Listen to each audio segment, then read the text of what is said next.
গায়ে হেলান দেওয়ার লোক আছে, যান চুমোচামা খাবার লোক আছে, যান পালান এখান থেকে। মাগরিবের পরে থেকে গজল চলছে, আপনারা গজল শুনছেন তো? হ্যাঁ না বলে? এতক্ষণ গজল শুনেছেন না এখন শুনলেন? আগে যেগুলো চলছিল কি ওটা গজব। আর এই গজবগুলো কিনেছে কারা? আমাদের মতো যারা গর্ধব। এপারে আমি আর কোনোদিন আসবো বলে চান্স পাবো না, তবে এসেছি যখন এমন ঠুকবো না, এ শালারা জীবনে আমাকে দাওয়াত করবে না। কি বুঝলেন? এতক্ষণ চলছিল গজব, আর ভাড়া করে যারা এনেছে ওরা হলো জাতিগতভাবে গর্ধব। কোথায় কাকে তুলতে হয় আর কাকে দিয়ে কি নাচাতে হয় জানে না। বড় আশা করি এপারে ইসলাম কিছু বলবো মনে করে, এসে মনে হচ্ছে সেসব বলে লাভ হবে না। কেন? উলু বাগানে মুক্ত ছড়ালে মুক্তর ইজ্জত যাবে। আমি গল্প জানি, চিন্তা নাই, গল্পই বলবি, সব গল্প খাওয়া মাল হয়েছে। ফুটো ফাটা কিচ্ছু নেই, ঢালছো কাকে দিয়েছি কোথেকে? থাক থাক থাক থাক, প্রথমবারই তুমি একদম সব ধর।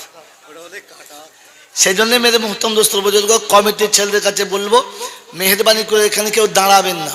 যাদের দাঁড়াবার ইচ্ছা তারা চলে যান, ওদিকে দাঁড়াবার জায়গা আছে, দাঁড়ানোর মানুষ আছে, গায়ে হেলান দেওয়ার লোক আছে, যান চুমোচামা খাবার লোক আছে, যান পালান এখান থেকে। দাঁড়াবেন না, আর বসতে হবে এখানে, হয় বসেন নাহলে পালান। আর কমিটির লোকেদের বলছি, যারা জলসা দিচ্ছেন তারা এখানে বসেন, কমপক্ষে তারা শোনেন। হিজড়েকে যদি হিজড়ে বললে কষ্ট হয়, তাহলে তো কথা বলাটাই উচিত নয়। হ্যাঁ না না বলেন? এর উত্তর আমি এর পরে দিচ্ছি, একটা উত্তর দিয়ে রাখলাম। কারণ আমি ও জিনিস না যে আমার ভক্ত চটে যাবে আমি আর আসতে পাবো না, তা না। যেটা সত্যটা বলবো, মেনে নিলেও বলবো, না মানলেও বলবো। আর যদি বলেন বলতে হবে না, তো এখনই চলে যাচ্ছি, অসুবিধা হবে না। কমিটি থেকে লিখে দিন যে আপনাকে বলতে হবে না, চলে যাচ্ছি। আপনি বললে তো হবে না। আমি বললাম যে এখানে দিলে উলুবনে ছড়ানো হবে, লিখেছে জায়গাটা উলুবন বাড়াবেন না। তাহলে আমাকে বলতে হবে এবারে যে হিজড়েকে যদি হিজড়ে না বলা যায় তাহলে কি বলবো? বৌমা বলবো? কথা বলেন। বেনামাজিকে যদি জাহান্নামী না বলি তো কি বলবো? আল্লাহর ওলি বলবো? জোরে বলেন। হারামখোরকে যদি জাহান্নামী না বলি তো কি বলবো? আলেমে হাক্কানি বলবো? বলো বলো। দাড়ি চাচা মালকে যদি দায়ুস না বলি, খবিস না বলি, তো ওকে কি বলবো? বিখ্যাত বুজুর্গ বলবো? ও মনে করেছে মনে হয় মৌলবীকে বললে তুমকে যাবে। আমি সে জিনিস না, আমি মসজিদের ইমাম না যে কালকে তাড়িয়ে দেবো বলে পালাবো। খচাবেন না, সে বলে এমন খুঁচে দেবার সোজা হতে পারবেন না। জলসাতে যারা বসেছেন তাদের কাছে অনুরোধ দুটো। প্রথম কথা হচ্ছে, জলসাতে বসে কিছু খাবেন না, আর যাদের খাবার ইচ্ছা আছে ওরা উঠে যান, বসবেন না।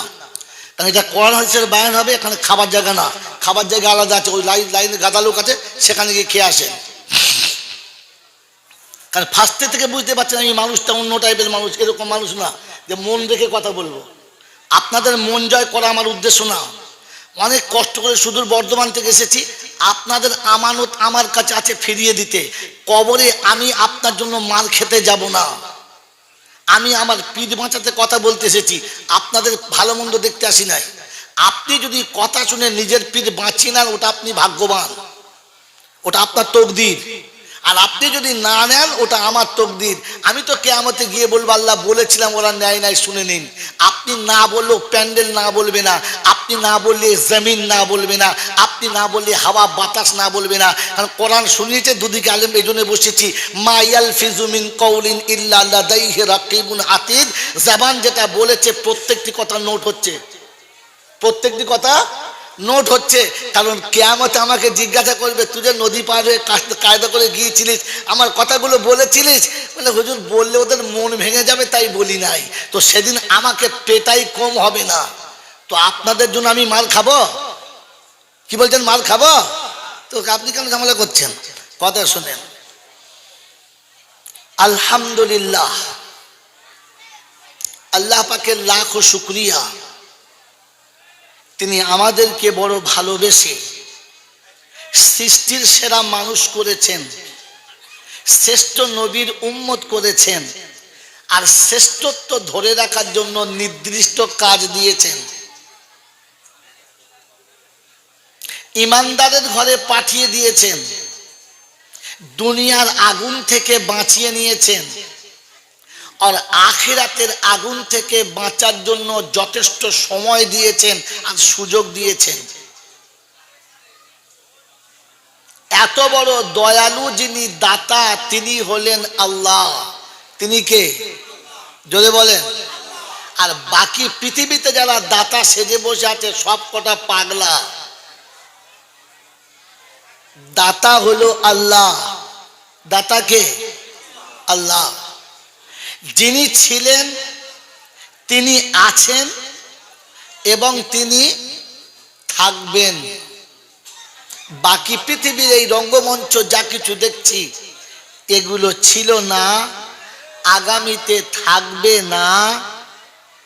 আর যে জিনিস ছিল না আর থাকবে না, তাতে ভরসা করে মানুষ ঠকেছে, ঠকছে এবং ঠকবে। বাবাজিরা, যারা অনেক কষ্ট করে জলসায় বসেছেন তাদের কাছে অনুরোধ, কথাগুলো ধ্যানের সাথে শুনবেন, নিজ জ্ঞানে কথাগুলো বুঝবেন, আর আপনি যেটা বুঝেছেন ওটা আমল করবেন না। ওটা কোনো ভালো আলেমের কাছে জিজ্ঞাসা করবেন যে হুজুর আমি এইটা বুঝেছি, আমল করব কিনা। তা না হলে আপনি এমন ঠকে যাবেন, আপনাকে আর ঠেকানো যাবে না। কথাগুলো মনে রাখলেন? কথাগুলো প্রথমে ধ্যানের সাথে শুনবেন, ফের সেটা নিজ জ্ঞানে বুঝবেন, আর যেটা আপনি বুঝেছেন ওটা আমল করবেন না, ওটা ভালো আলেমের কাছে আবার জিজ্ঞাসা করবেন। আমাকে জিজ্ঞাসা করেন যে হুজুর কেন আমল করব না? এই জন্যে যে আপনি যেটা বুঝেছেন সেটা ঠিক কিনা আপনি জানেন না। বাংলা পড়ে লেখাপড়া শিখে কোরআন শরীফের তর্জমা করা সহজ, হ্যাঁ না না সহজ, কিন্তু শুনে রেখে দেন কোরআন বোঝা সহজ না। কোরআনের তর্জমা করা সহজ, কোরআনটাকে বুঝে নেওয়া সহজ সহজ না। বাবু হাফেজ সাহেব সামনে এসো, চেয়ারটা সামনে নিয়েছো। হাফেজ আলেম পিছনে থাকলে জলটা কি হলো? আরে মৌলবি চিনবি তো, সাথে 10টা মৌলানা বসা, ভালো বলে সাইকুল হাদির সামনে শান্ত বসা, আর বক্তাকে তুলে দে। সারা শীতকালে যদি ঘাম ছুটে যায় তার কি বলেছি, তখন দেখবি খালি রোমালে মুচ্ছা দরুদ শরীফ পড়ছে, তখন বুঝতে হবে মাল কমে গেছে, ঝোল দিয়ে চালাচ্ছে। কথা বুঝেছেন? শুনে না গেলে এই জন্য যে কোরআন শরীফটা বোঝা আপনার মাতৃভাষাতে, মাতৃভাষা শিখে সহজ, একেবারে তর্জমা করা সহজ, মানে জানা সহজ, কিন্তু কোরআনটা বুঝে নেওয়া সহজ না। এই জ্ঞানটা কে দিয়েছে? বিশ্বনবী জনাবে মুহাম্মদুর রাসূলুল্লাহ। যদি বলেন সাল্লাল্লাহু আলাইহি ওয়াসাল্লাম, বলেন রাসূল যেটা বলেছেন ওটা ঠিক না ভুল? ঠিক। যেটা আল্লাহ বলেছে ওটা জোরে বলো ঠিক, আর বাকি যে যা বলুক ওটা এই এদিক ওদিক। কথা বুঝেছেন?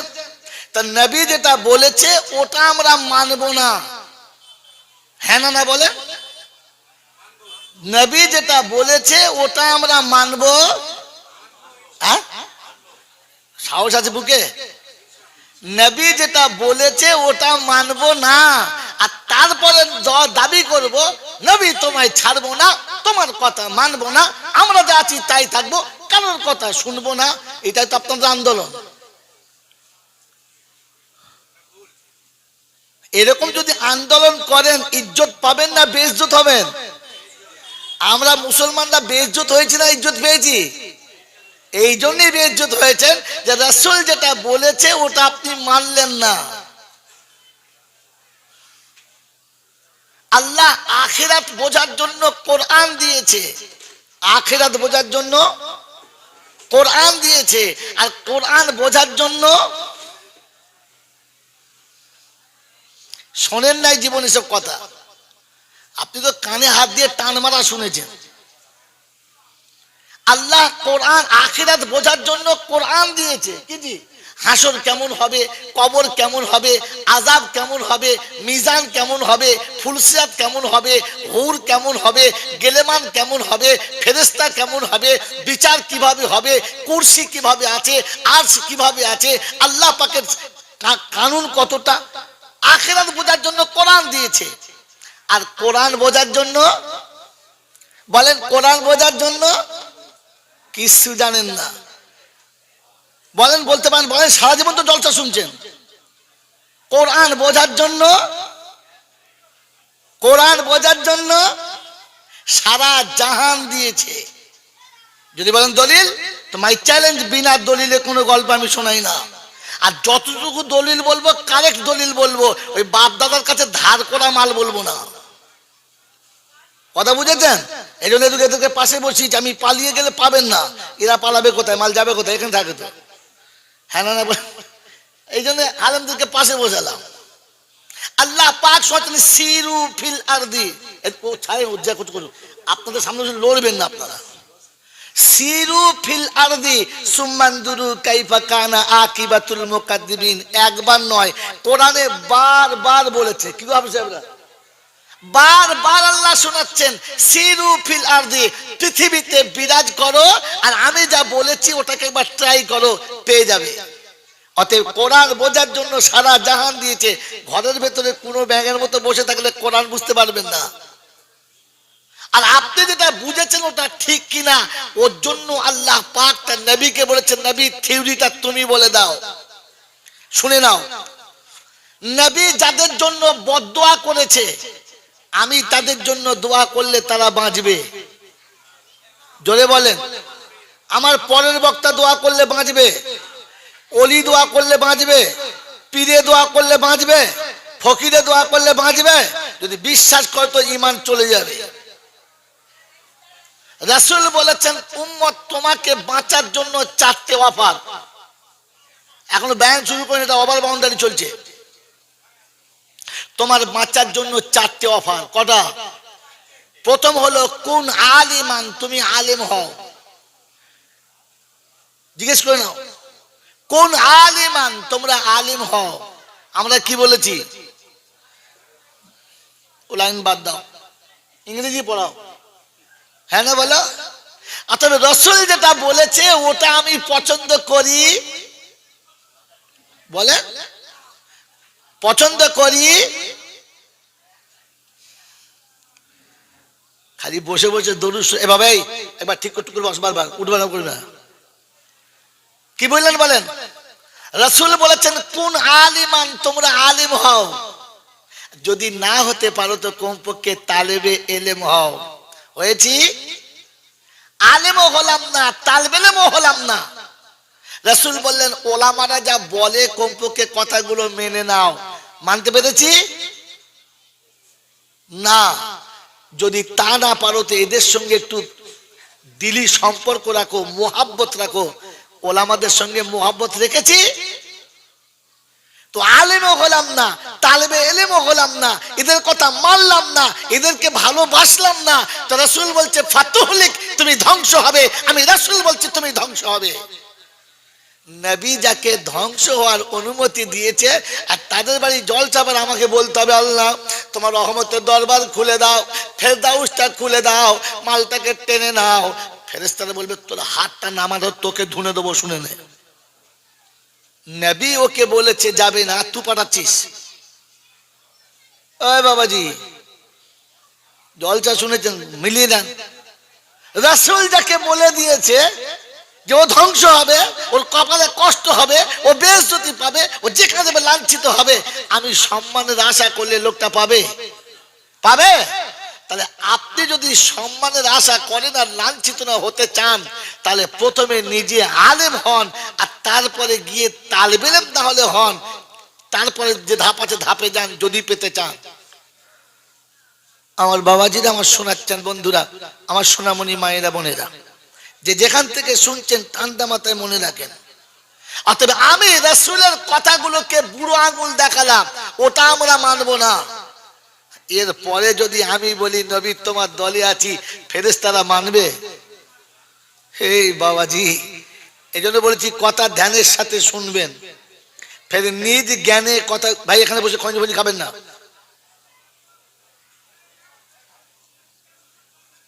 মেরে মোহতম দোস্তর বুজুর্গ আল্লাহওয়ালা ভাইরা, জ্ঞানী জন্য সুদী মানুষেরা, সেজন্য শুনে রেখে দেন। আমি বলেছি আপনাদেরকে, পৃথিবীর প্রত্যেক জাতির মানুষ, দেশের মানুষ তার মাতৃভাষায় সে পাণ্ডিত্য লাভ করে কোরআনের তর্জমা করতে পারে, কিন্তু কোরআন বুঝতে পারা সম্ভব না। এবারে তার একটা বাস্তব আপনাদের কাছে এক্সাম্পল রেখে দিচ্ছি। কথা বলেছে কি আর আসলে বলতে চাইছে কি, দুটো এক না আলাদা? কথা বলেছে কি আর বলতে চাইছেটা কি, দুটো এক না আলাদা? যদি বলেন আলাদা। অতএব কোরআনের তর্জমা করলে কি বলেছে আপনি বলতে পারেন, কি বলতে চাইছে ওটা আপনি খুঁজে পাবেন না। ওটার জন্য আলেম হতে হবে। কথা বুঝেছেন? একটা বাস্তব এক্সাম্পল দেখে নেন। আমাকে ক্ষমা করবেন, বেয়াদবি করছি আপনার সাথে। ইনি আমার পাশে বসে আছেন, আমার সঙ্গে এসেছেন, আপনারা কেউ এনাকে চেনেন না, আমার বন্ধু হিসেবে এসেছে। এখন আমার কোন যে বাবাজি আছে, জিজ্ঞাসা করলেন হুজুর আপনার সঙ্গে উনি এসেছেন কে? আমি হাসতে হাসতে বললাম, হুজুর ইনি হলেন আপনার বৌমায়ের ছোট ভাই। আমি ওনাকে আব্বা বললে আমার স্ত্রী বৌমা হচ্ছে, তো বললাম আপনার বৌমার ছোট ভাই। কি বললাম? বৌমায়ের। বলতে কি চাইছি? বলতে কি চাইছি? শালা। এই শালাটা বলা বাঞ্ছনীয় না, তাই আমি কথাটা মডেল করে ঘুরিয়ে বললাম এটা আপনার বৌমায়ের ছোট ভাই, এটা বলেছি। আর শালা বলতে চাইছি, এটা যদি বুঝতে না পারেন তাহলে ওপরে ভাষা হলো, তলাতে যাওয়া হলো না। আমার বায়ানের টার্নিং পয়েন্টে আসলে আমি আপনাকে দেখাবো যে আল্লাহ বলেছে কি আর বলতে চাইছে কি, কি বুঝেছি। কথা বুঝে এসছে? শোনাচ্ছিলাম প্রশংসার একমাত্র মালিককে, আল্লাহ। তিনি ছিলেন, তিনি আছেন, তিনি থাকবেন। বাকি পৃথিবীর যা কিছু দেখছি এগুলো ছিল না, থাকবে না। যে জিনিস ছিল না, থাকবে না, তাতে ভরসা করে জাতি ঠকেছে, ঠকছে এবং ঠকবে। আমরা সেই ভুলটা করব ইনশাআল্লাহ। হ্যাঁ, করবো না? কি বলেন? করব? করব? যদি বলেন করব, শেষে হ্যাঁ হবে না তো? যদি হ্যাঁ হয় তাহলে কিন্তু জলসা বেকার, আর যদি না হয় তাহলে জলসা সাকার। আল্লাহ আমাদেরকে জলসা খাতায় এনেছেন, এই জলসাকে কবুল করুক।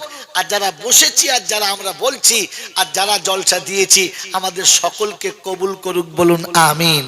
আল্লাহ, আমরা মানুষ, ভুল আমাদের হতে পারে, তাই ভুল ভাঙানোর জন্য তুমি যে আমাদের সামনে বস্তু দিয়েছো, ওই ভুল ভাঙানো বস্তু দিয়ে আমাদের ভুলগুলোকে ভাঙিয়ে দাও, আর আগামী দিনে ভুল থেকে বাঁচার জন্য তৌফিক দাও। আমিন বলে। আমি বললে সব কথা আপনি বলবেন, আপনি বুঝে বলুন, আপনি বুঝে বলুন, মাঝে মাঝে সব কথা শুনে বলবেন না। শোনাচ্ছিলাম প্রশংসার একমাত্র মালিককে, আল্লাহ, যার কাছে যেতেই হবে, যাব না বলা যাবে না।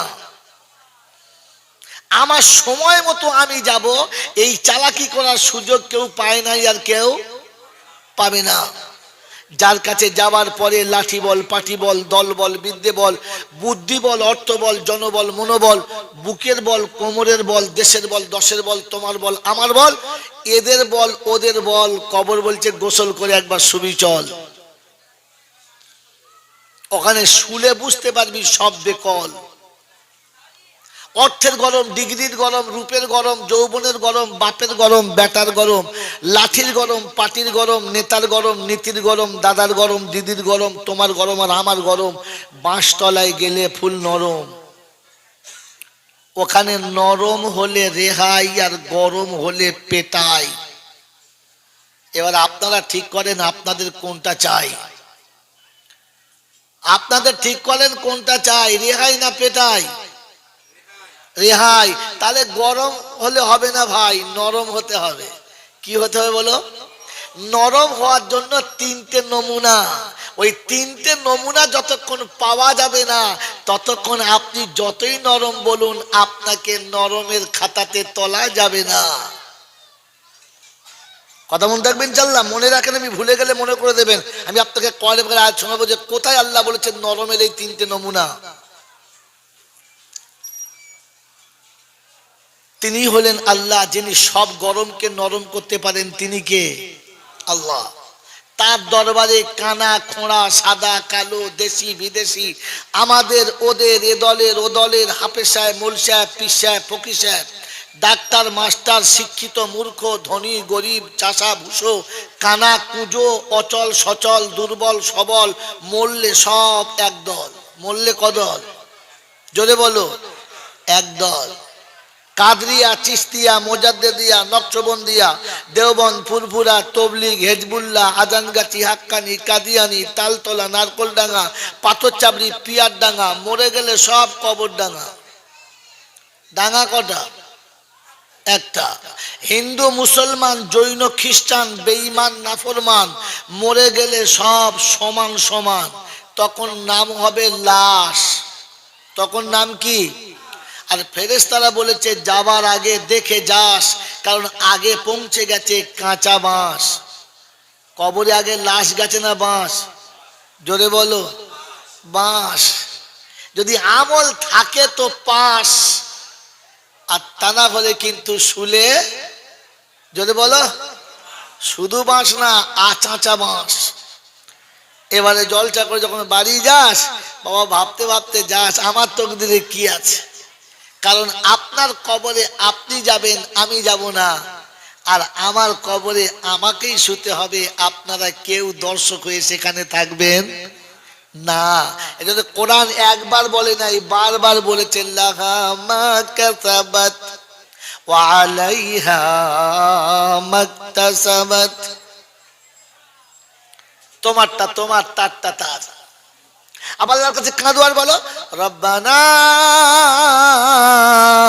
লা তুআখিযনা ইন নাসিনা আও আখতানা। আল্লাহর কাছে বারবার কাঁদা, কি বলে? আল্লাহ গো, জেনে ভুল হয়ে গেছে, অজান্তেও হয়ে গেছে। আল্লাহ জানিয়ে তো অন্যায় সামালতে পারি নাই, করে ফেলেছি। কখনো বুঝতে পারি নাই, ভুলে পা পড়ে গেছে। আল্লাহ তুমি ক্ষমার মালিক, তুমি ক্ষমা করে দাও। এটা নিজে কাঁদার কথা বলেছে, কাউকে ভায়া করে না। আল্লাহ আমাদেরকে বোঝার তৌফিক দান করুক, বলুন আমিন।